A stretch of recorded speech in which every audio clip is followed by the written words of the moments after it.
नमस्कार दोस्तों, स्वागत है आपका मेरे YouTube चैनल K7H ज्ञान में। आज की हमारी कहानी है भगवान का सत्कार। बहुत ही रोचक कहानी है। कहानी शुरू करने से पहले अगर आप मेरे चैनल पर नए हैं तो चैनल को सब्सक्राइब जरूर कर दें और वीडियो को लाइक शेयर करना ना भूलें। तो आइए आज की कहानी शुरू करते हैं। एक गांव में दामोदर नाम के एक गरीब ब्राह्मण रहा करते थे। ब्राह्मण को लोभ और लालच बिल्कुल भी न था। वे दिन भर गांव में भिक्षावृत्ति करते और जो भी रूखा सूखा मिल जाता उसे भगवान का प्रसाद समझकर ग्रहण कर लेते। तय समय पर ब्राह्मण का विवाह संपन्न हुआ। विवाह के उपरांत ब्राह्मण ने अपनी स्त्री से कहा कि देखो, अब हम गृहस्थ जीवन में प्रवेश कर रहे हैं। गृहस्थ जीवन का सबसे पहला नियम होता है अतिथि सत्कार करना, गुरु आज्ञा का पालन करना और भजन कीर्तन करना। मैं चाहे घर में रहूं ना रहूं, लेकिन घर में अगर कोई अतिथि आए तो उनका बड़े अच्छे से अतिथि सत्कार करना। चाहे हम भूखे रह जाएं, लेकिन हमारे घर से कोई भी भूखा जाने ना पाए। ब्राह्मण की बात सुनकर ब्राह्मणी ने मुस्कुराकर कहा, अच्छी बात है, मैं इस सब बातों का ध्यान रखूंगी। आप निश्चिंत रहें और भजन कीर्तन कर प्रभु भक्ति में ध्यान लगाएं। ब्राह्मण और ब्राह्मणी सुखी सुखी अपना जीवन यापन करने लगे। ब्राह्मण रोज सुबह अपने घर से भिक्षावृत्ति के लिए आसपास के गांव में जाते और जो कुछ भी मिलता उसे प्रभु इच्छा मानकर ग्रहण करते। ब्राह्मण के घर की स्थिति बहुत ही सामान्य थी। कभी कभी तो दोनों पति पत्नी को भूखा ही सोना पड़ता था, लेकिन फिर भी दोनों पति पत्नी सुखी सुखी अपना जीवन यापन कर रहे थे। मन में कोई भी द्वेष और लालच ना था। भगवान बड़े लीलाधर हैं। वे देवलोक में बैठे बैठे सब कुछ देखते हैं। उनकी लीला बड़ी ही विचित्र है। वे समय समय पर अपने भक्तों के दुख हरने किसी न किसी वेश में आते रहते हैं। वे हमेशा अपने भक्तों की परीक्षा लेते रहते हैं। एक दिन ब्राह्मण की भक्ति और त्याग से प्रसन्न होकर भगवान ब्राह्मण के घर साधु का भेष धारण कर ब्राह्मण की परीक्षा लेने पहुँचे। भगवान ब्राह्मण के घर के बाहर बने चबूतरे पर बैठे और भिक्षा के लिए आवाज़ लगाई। ब्राह्मण ने जब साधु महात्मा की आवाज़ सुनी तो वह बाहर आए। ब्राह्मण को देख साधु महात्मा मुस्कुराए और बोले, पुत्र, आज इस रास्ते पर जाते जाते मन किया कि आज तुम्हारे घर भोजन करूं। ब्राह्मण ने प्रसन्नतापूर्वक साधु महात्मा को नमन किया और बोला, महाराज, बड़ी अच्छी और प्रसन्नता की बात है कि आज आप हमारे घर भोजन करने के लिए पधारे हैं। आइए भीतर चलिए। इतना कहकर ब्राह्मण साधु महात्मा को घर के भीतर ले आया और बिछौना बिछाकर विश्राम के लिए निवेदन किया। देव योग से उस दिन ब्राह्मण को भिक्षा में एक दाना ना मिला था। उसने रसोई में जाकर देखा तो रसोई में अन्न का एक दाना ना था।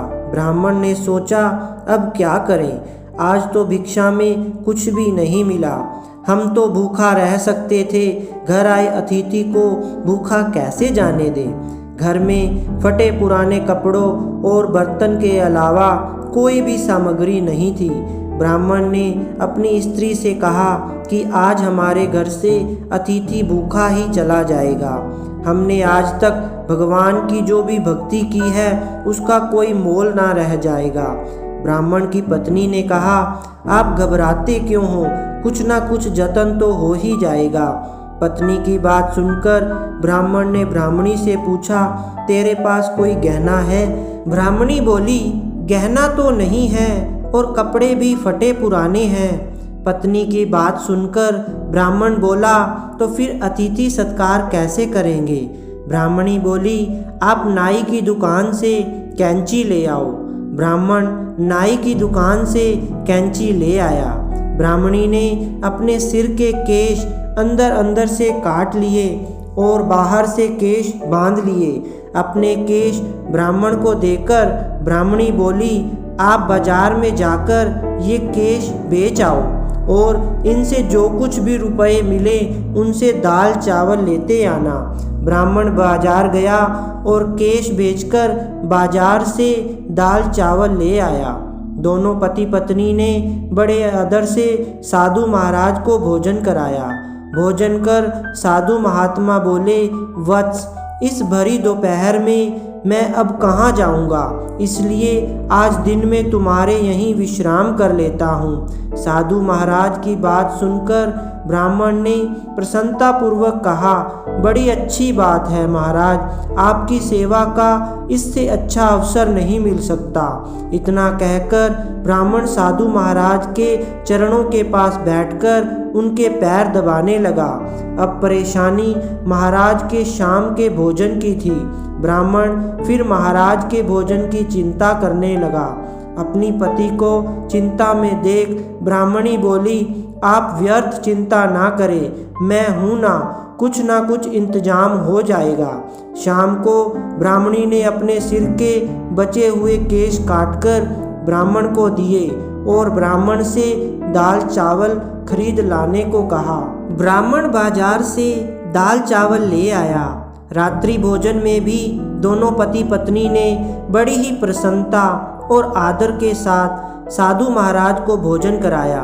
भोजन करने के बाद साधु महात्मा बड़े प्रसन्न हुए और बोला, वत्स, तुम्हारे प्रेम से मैं तृप्त हो गया हूँ, लेकिन अब इस अंधेरे में कहाँ जाऊँगा। सोच रहा हूँ आज रात्रि यहीं विश्राम कर लूँ। साधु महाराज की बात सुनकर ब्राह्मण बोला, महाराज, ये जो कुछ भी है सब प्रभु का है, आप निश्चिंत होकर यहाँ विश्राम कर सकते हैं। ये मेरा सौभाग्य है कि मुझे आपकी सेवा करने का अवसर प्राप्त हो रहा है।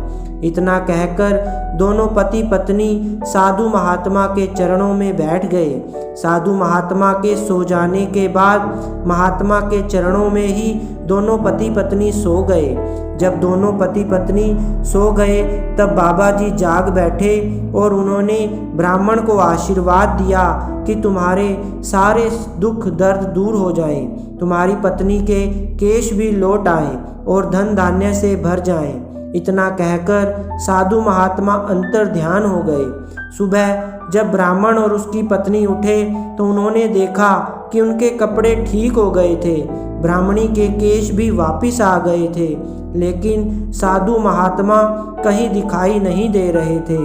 उन्होंने सोचा, हो ना हो वे कोई पहुँचे हुए साधु महात्मा थे जो हमें आशीर्वाद स्वरूप ये सब दे गए हैं। ब्राह्मण ने जब अपने घर को देखा तो वह रोने लगे कि महाराज, हमने आपको पहचाना नहीं, कहीं हमसे महाराज की सेवा में कोई कमी तो नहीं रह गई, हम अनजान थे महाराज, हमें क्षमा करो। ब्राह्मण की विनती सुनकर भगवान प्रकट हुए और बोले, तुम्हारे प्रेम पूर्वक भोजन करवाने से मैं बहुत तृप्त हुआ, तुम सुखी रहो। इतना कहकर भगवान अंतर ध्यान हो गए।